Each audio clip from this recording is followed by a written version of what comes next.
That was the sound the alarm clock was making in my dream. I was dreaming that I was in the city of San Francisco. It was nighttime. All of a sudden, there was this sickening call of death, death, death. I knew I had to escape the city, but before I could, I woke up. And I knew exactly why I had that dream. The day before the dream was a typical summer Saturday in my early 20s. I worked at a canoe trip company out there on the Russian River. My job was simple. I worked at the end of the canoe trip, and when the canoes would show up, I would get the garbage out and the life vests and the oars. I would then drag the canoes up on the shore, and when the trailers would arrive, I would load the canoes on them so they could be brought back to the beginning of the trip. It was hard work, but it was fun. Occasionally, the crew that I would work with and myself would get to work early, and instead of driving to the end of the trip where we would be stationed for the day, we would take canoes out.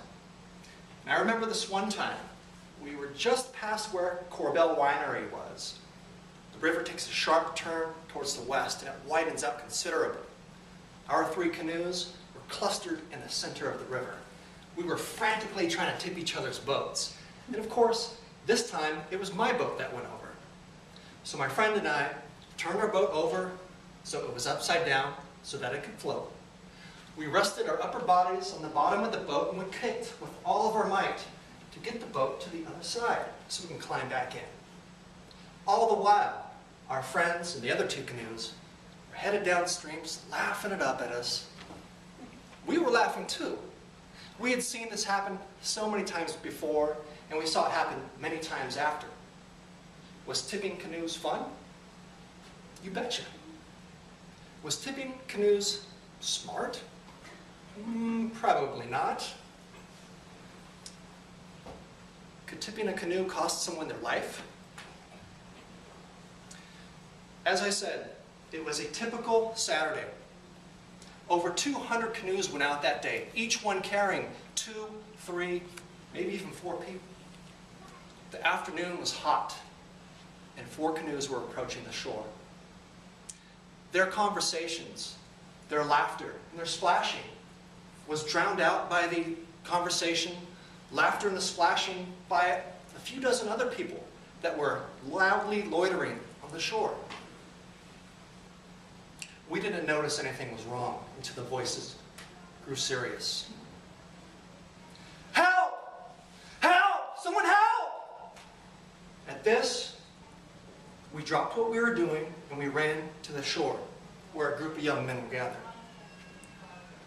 Somebody's got to help us. We tipped Sam's canoe and he didn't come out. Help us, please. I don't remember whose idea it was, but we grabbed each other's arms and we spanned the width of the river, and we started walking slowly. What we were trying to do was find Sam's body by stepping on him at the bottom of the river. After 10 minutes or so, we didn't find him, which was a relief, right? I mean, maybe he wasn't in the water. Maybe he was up on the shore playing a joke on us. Our line broke, and we headed for the beach. And just then, I heard a voice over my right shoulder. I found him! And I turned around and I saw a stranger standing about belly deep in the water. And he was holding a leg that was coming out of the same water.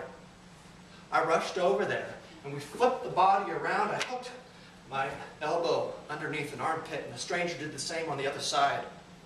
And we started rushing him to the shore. The young man must have been about 20 years old. At a time in life when we would say someone is wide-eyed, meaning they had so many more things to see in life, so many more experiences to have. He was wide-eyed, all right. And I remember he was slippery. We had to keep adjusting our grip on him. His head kept dunking under the water with those cold eyes staring up at us as if he was calling out, "Help me!" But his lips, his tongue, his lungs, and his entire body just wouldn't work. We got him to the shore, we laid him down. two strangers immediately started CPR. And I knew there wasn't any cell reception at all on the beach, so I ran up the hot gravel path barefoot to River Road. I ran across the highway, dodging cars, and I ran all the way to the gas station where I called 911 on the payphone. When I got back, the emergency crew was there. The sheriff, paramedics, the firemen. And finally, the Red Reach helicopter landed there on our beach. And it wasn't until they gave the young man a shot of epinephrine right into his neck that they were able to get a pulse. I remember this man who must have been in his 40s standing there, clenched his fist, and he said, "Right on," at the news of the acquired heartbeat, but I knew this was wishful thinking. That man had been in the water way too long. As quickly as that helicopter landed, they loaded the young man up, and they were gone.